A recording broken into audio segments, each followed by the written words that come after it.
Hey guys, this is my 1984 YTM200. I made this video to explain the difference between a leading axle and a trailing axle, just because it's something that I essentially could have went my entire life like not knowing, and I'm so happy that someone actually told me.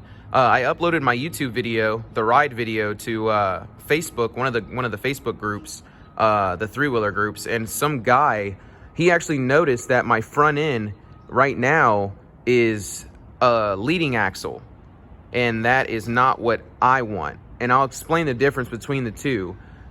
Essentially, a leading axle means that what someone has done in this three-wheeler's life is they took the front fork assembly, essentially here, they slid both forks down, and then they took it from here and then they spun it around.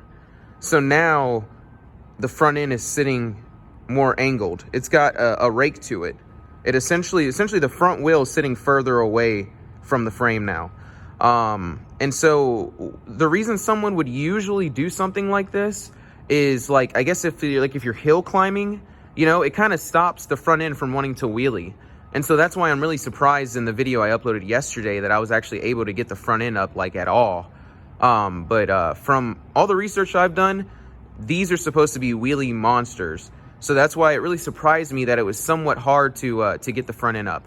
And I'm really happy and blessed that guy, he took the time to actually tell me that my front end is right now a leading axle right now, instead of a trailing. And so what me and my wife are getting ready to do is we're about to essentially loosen the triple clamp bolts. We're about to slide the forks out, spin the front end around the way it's supposed to be, because this brake system is supposed to be on this side, and you're supposed to have the brake line coming up and going that way. So it's literally supposed to be a night and day difference when it comes to leading axle versus trailing axle. I'm really surprised there's no videos explaining it, the difference. Like I said, if the guy didn't tell me, I probably never would have found out in my entire life, and I just would have wrote it like this, and you know, I wouldn't have been able to enjoy, you know, the true YTM200 out the factory the way that they wanted it, you know. And the guy told me that, you know, Yamaha, they had it as a trailing axle for a reason.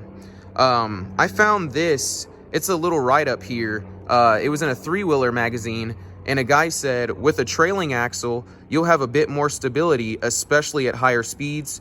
You won't have to fight the bars as much to get out of single tracks, and overall, it's simply a better setup. Much easier to handle as far as performance aspect. And then he said, however, a leading axle has its benefits. The bike will turn sharper, for one thing, which I realize it does turn essentially pretty sharp, but that's not really something that, you know, matters to me. Let's see. But lose stability at high speeds, and you're more prone to follow the ruts you're in.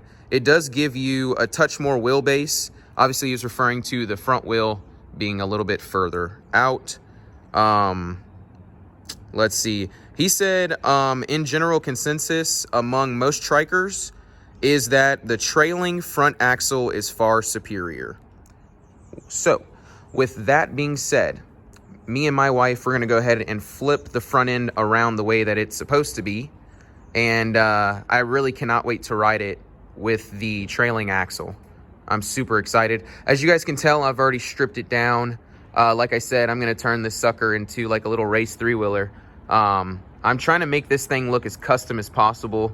So I have a custom little decal kit that me and my wife are going to install, and we're going to make it ourselves. So that's pretty wicked. Something that me and my wife, we found out is that this thing is running really lean. I realized that the exhaust is getting way too hot, like way hotter than usual on a short ride. So I popped the lid off, and I found out that there's absolutely no air filter in there, guys. That is crazy. So I ordered a adapter. It's an adapter plate that will mount here, and it'll essentially take a filter, an AEM angled filter in here. It's essentially like a I'd say a newer age filter setup. And I'll do a video on my air filter setup. But once I do that, this thing should run so much better. Also, these inline filters, in my opinion, are a big no-no. This looks terrible. So I will be replacing this with a full fuel line all the way up to the petcock. And I'll be replacing the petcock as it has a slight little leak. You can see a little drip sitting there as we speak. Yep. But definitely stay tuned, guys. I have some extreme plans for this thing. Me and my wife, we got to go ahead and get cracking on the front end as we're running at a daylight. Here's little mama and the baby. Looking as precious and beautiful as ever. My two women. But definitely stay tuned, guys. I'll have a lot more content on this beautiful machine. I also was able to track down an aftermarket exhaust system. So I plan on purchasing that really soon too. And those are really hard to find if you guys know about the Yamaha line of three-wheelers. But stay tuned, guys. Peace. Peace.